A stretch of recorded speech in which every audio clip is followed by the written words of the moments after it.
राजा परीक्षित और शुकदेव। भारतीय हिंदू धर्म में श्रीमद् भागवत कथा को बहुत महत्व दिया जाता है। इसके महत्व को देखते हुए अब हर कोई अपने घर इसका पाठ कराने लगा है। श्रीमद् भागवत कथा सुनने के लिए लाखों श्रद्धालु आते हैं, लेकिन हर कोई नहीं जानता होगा कि आखिर श्रीमद् भागवत कथा सुनने की प्रथा को शुरू किसने किया था। तो जानते हैं इससे भी जुड़ी एक कथा के बारे में। पौराणिक कथाओं के अनुसार श्रृंगी अपने पिता ऋषि शमीक के आश्रम में रहकर अध्ययन कर रहे थे। एक दिन आश्रम में शमीक ऋषि समाधि में अकेले बैठे हुए थे। तभी अचानक वहाँ प्यास से व्याकुल राजा परीक्षित जब उन्हें कहीं से पानी नहीं मिला तो उन्होंने समाधि में बैठे शमीक ऋषि को प्रणाम करते कहा, मुझे प्यास लगी है, मुझे पानी दीजिए। राजा के समाधि में बैठे शमीक ऋषि को प्रणाम करे कहा, मुझे प्यास लगी है, मुझे पानी दीजिए।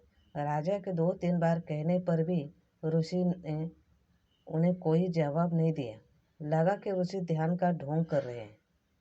क्रोध में आकर राजा परीक्षित ने एक मरा हुआ सांप उठाकर ऋषि के गले में डाल दिया और वहां से चले गए। परंतु उन्हें आश्रम से जाते श्रृंगी को इस बात का पता चला। ध्यान में बैठे शमीक ऋषि के गले में मरा हुआ सांप पड़ा था।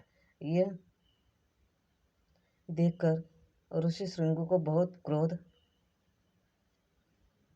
आया और उन्होंने परीक्षित को श्राप दे दिया कि मेरे पिता का अपमान करने वाले राजा परीक्षित की मृत्यु आज से 7वें दिन नागराज तक्षक के काटने से होगी। तब तक ऋषि शमीक की समाधि टूट गई। शमीक ऋषि ने पूछा, क्या बात है? तब श्रृंगी ने सारी बात बताई। ऋषि शमीक बोले, पुत्र, राजा परीक्षित के साधारण अपराध के लिए तुमने जो सर्पदंश से मृत्यु का भयंकर शाप दिया है वह यह अच्छा नहीं किया। केवल साधारण अपराध के लिए इतना बड़ा दंड देना यह सही नहीं है। अब तू भगवान की शरण जा और अपने अपराध की क्षमा मांग। राजा परीक्षित को राज महल पहुंचते पहुंचते अपनी गलती का एहसास हो चुका था। ऋषि के एक शिष्य ने जाकर राजा को बात बता दी। बिना सोचे समझे जो मरे सांप को उनके गले में डाल दिया। इस कारण उनके पुत्र श्रृंगी ने आपको आज से 7वें दिन सांप काटने से मृत्यु का शाप दे दिया है, जो सत्य होगा। इसलिए आप मेरी बात माने तो 7 दिन तक अपना पूरा समय ईश्वर चिंतन में लगाए ताकि आपको मोक्ष मिल सके। यह सुनकर राजा मृत्यु से डर गया था। इसके बाद राजा परीक्षित व्यासपुत्र शुकदेव मुनि के पास पहुंचे और उन्हें भागवत कथा सुनाने के लिए कहा। सुखदेव जी ने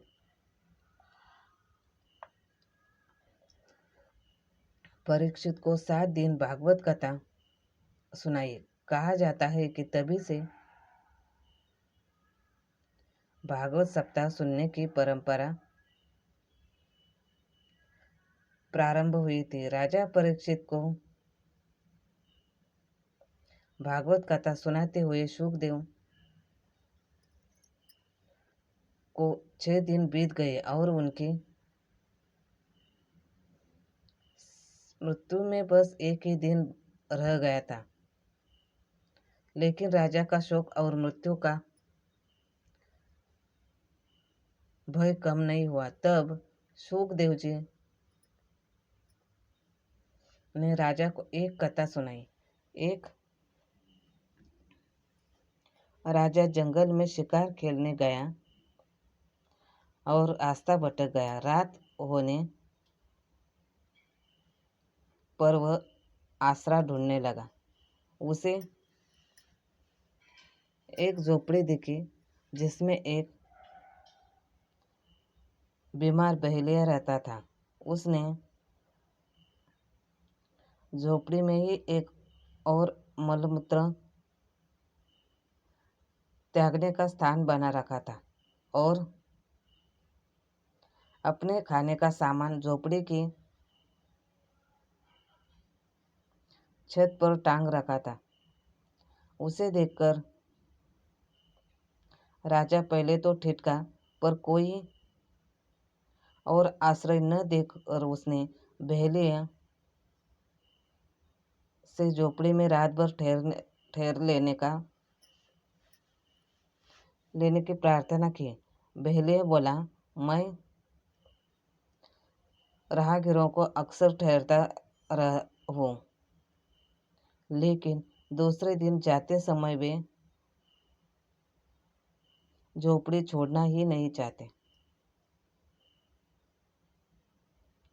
इसलिए आपको नहीं ठहरा सकता। राजा ने उसे वचन दिया कि वह ऐसा नहीं करेगा। सुबह उठते उठते उस झोपड़ी की गंध में राजा ऐसा रच बसा गया कि वह वही रहने की बात सोचने लगा। इस पर उसकी बहेलिये से कलह भी हुई। वह झोपड़ी छोड़ने में भारी कष्ट और शोक का अनुभव करने लगा। कथा सुनकर सुखदेव ने परीक्षित से पूछा, क्या उस राजा के लिए यह झंझट उचित था? परीक्षित ने कहा, वो तो बड़ा मूर्ख था जो अपना राजकाज भूलकर दिए हुए वचनों को तोड़ना चाहता था। वह राजा कौन था? तब सुखदेव ने कहा, परीक्षित, वह तुम स्वयं हो। इस मलमूत्र की कोठरी देह में तुम्हारी आत्मा की अवधि पूरी हो गई है। अब इसे दूसरे लोग जाना है, पर तुम झंझट फैला रहे हो। क्या यह उचित है? यह सुनकर परीक्षित ने मृत्यु के भय को भुलाते हुए मानसिक रूप से निर्वाण की तैयारी कर ली और अंतिम दिन का कथा श्रवण पूरे मन से किया। सुखदेव ऋषि के द्वारा सुनाई कथा से राजा परीक्षित का मन संसार से हटकर स्वर्ग की प्राप्ति के लिए प्रेरित हो गया था।